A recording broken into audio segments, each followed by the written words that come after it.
Okay, so I feel like in the makeup world today, particularly in YouTube makeup world or Instagram makeup world, I feel like we're constantly looking at and talking about new makeup releases. Me in particular as well. I'm no exception to this rule. However, I do find as well that whenever I go to purchase new makeup, I feel like I have to pick up brand new makeup releases for it to be relevant, particularly because of my YouTube channel. I feel like if I'm not constantly testing the newest makeup, people probably wouldn't be interested in watching. However, I personally, particularly with makeup releases this year so far, I haven't been particularly wowed, and there's still a lot of older makeup releases that I haven't tried yet or picked up yet that I'm still kind of like, they look really interesting to me. So today we're going to talk about older makeup products that are still on my wish list. So hopefully that sounds interesting to you. You could also hit that subscription button and that notification bell before we get started if you like. I really appreciate it. It helps my channel out so much. If not, all good. Now let's get started. Okay, so like I said, we're going to talk about older makeup products that are still on my wish list. Now I'm using the word older loosely. Some of these products might have been released earlier this year, some of them might have been released the year before or even later than that. So it's kind of a broader range. I guess I'm talking more like not within the last 2 months. And because how quickly the makeup world kind of works, especially at the moment, it's like a new release every single day. So they're coming at you. Now, all of these products on this list have really grabbed my attention for quite some time, but for whatever reason, I just haven't picked them up yet. Potentially, more than likely, budget, but also maybe there was another product at the time that I wanted more than these ones, so I picked up that one instead. Now, the first product on my list is the Giorgio Armani Luminous Silk Foundation. Now, disclaimer, I have actually tried this foundation before, however, it was a very, very long time ago. I actually used to use the Giorgio Armani Luminous Silk Foundation when I was, I want to say 18, 19 years old, which I know was super young to be using such a high-end foundation. However, back then in Australia, we didn't really have anything else but like department stores that sold kind of higher end makeup and drugstore makeup. And my mum never used drugstore makeup, she only used department store makeup, so that's kind of how I got into it, because you kind of learn, back then you learned from your mum usually. So I have tried this foundation before, and I recently got a tester of it as well, just to make sure that it doesn't break me out now, because I have quite sensitive skin to a lot of different foundations, and it doesn't, thank goodness. And I do just back then really remember loving this foundation and loving the way that it made my skin look, and when I got a tester I was really reminded of that. So I'm definitely wanting to pick up a full-size version of the Luminous Silk nowadays to have in my collection. I feel like it would definitely be one of those kind of go-to foundations for me, especially like on a nice occasion or just when I really need to rely on a foundation. But it is $100 in Australia, so I just need to wait until I have a little bit more expendable income, to be completely honest with you, to pick that one up, because it is a very expensive foundation. I'm actually hoping in the Black Friday sales I find somewhere where it's gone on sale, and then I feel like I can justify picking it up a little bit more than spending a full $100 on a foundation, because I can't do it. I just can't. Next up is the Makeup Forever Matte Velvet Skin Blurring Powder. I have wanted to try this powder for so long, you guys, like actually so long, because so many people rave about this powder and they still rave about it, particularly Taylor Wynn. I love everything that she kind of recommends, which is probably not ideal because she has super dry skin and I have the opposite of that, but I just really trust her and I trust her recommendations, and she seems to think that this powder is stunning, but so do so many other people and so many other YouTubers. So I just feel like this powder is something that I really want to try, and I don't know why I haven't picked it up. I think because I don't really use powder foundations at all, like at all. So I feel like maybe it's something that I just genuinely don't need, but maybe I do need it, because maybe this powder foundation is that good that I actually would use them.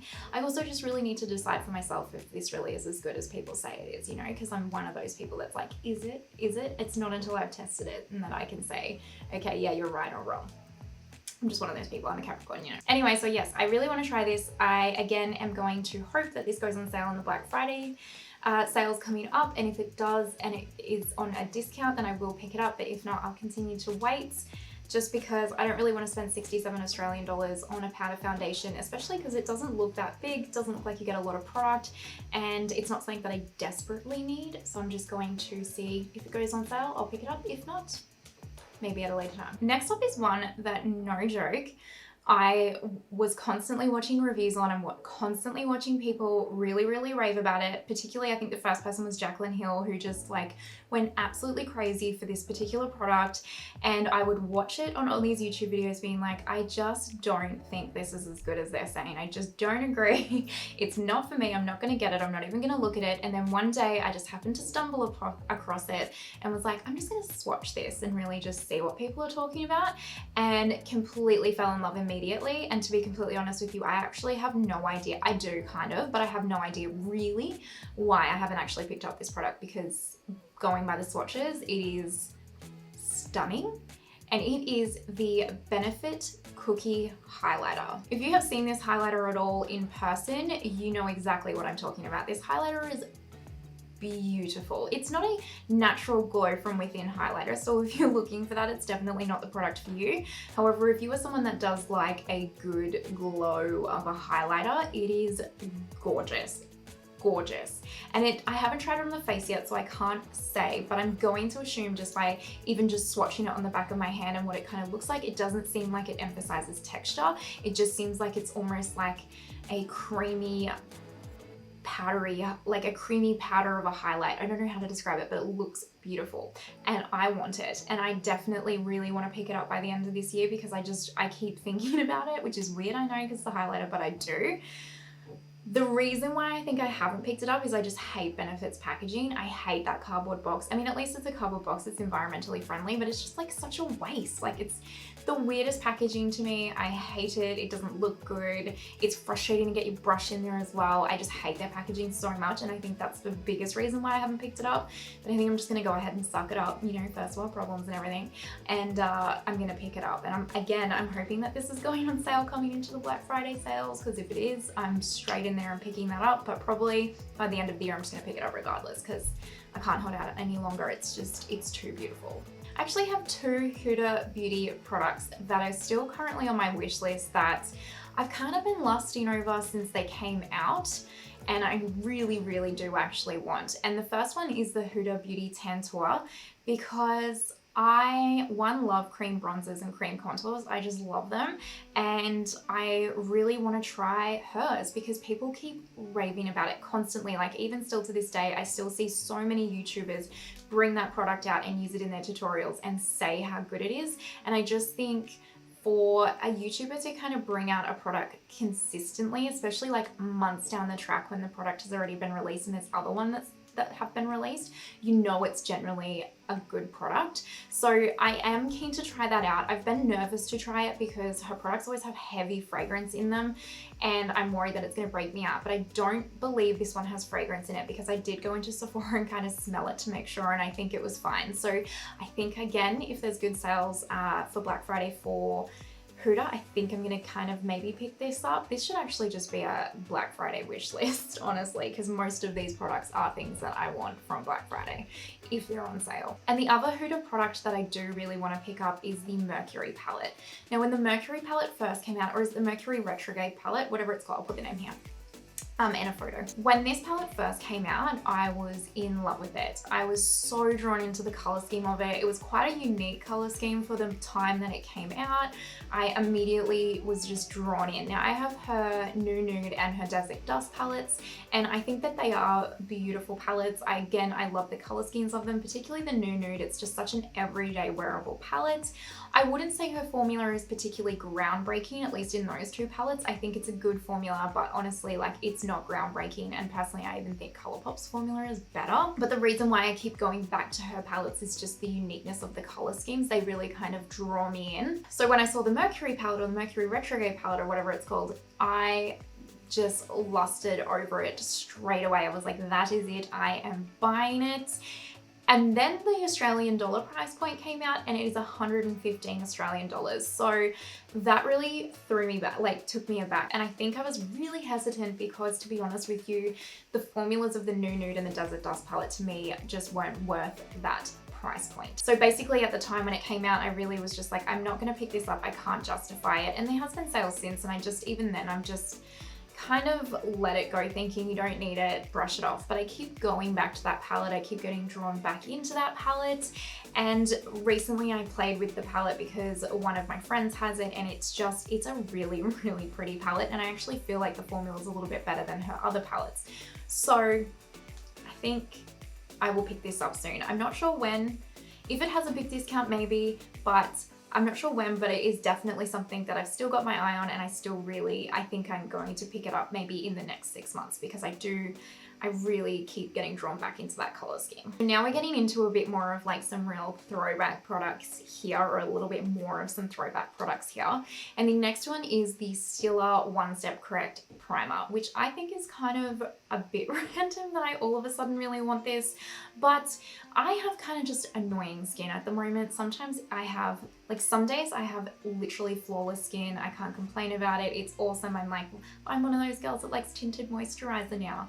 Then the next day it's like acne, almost central, bright red, poor texture, horrendousness. So the Stila One Step Correct is something that I'm really interested in because it has a lot of different kind of formulas that I'm looking for all in the one product. And again, I have tried it in store. I've kind of been swatching it a lot in store when I go and see it, and I'm kind of really intrigued to pick it up and see how it would actually perform under my makeup. But it is $54, and I do just kind of think that that's a lot of money to spend on a primer, so I'm just kind of waiting for a time where I'm like willing to pull the trigger on that one, if that basically makes sense. I guess I'm kind of doing that with all of these products, but this one particularly, because it is a primer, it's just not something that I'm like super keen to spend that much money on, but I do want it. You know, this next one again is a product that pretty much everyone that seems to pick it up absolutely adores it, and I haven't picked it up just purely because I haven't needed to repurchase this particular product yet, and it is the Urban Decay Brow Blade. So this particular product is for your brows, and it has a brow pencil on one end and a brow pen on the other,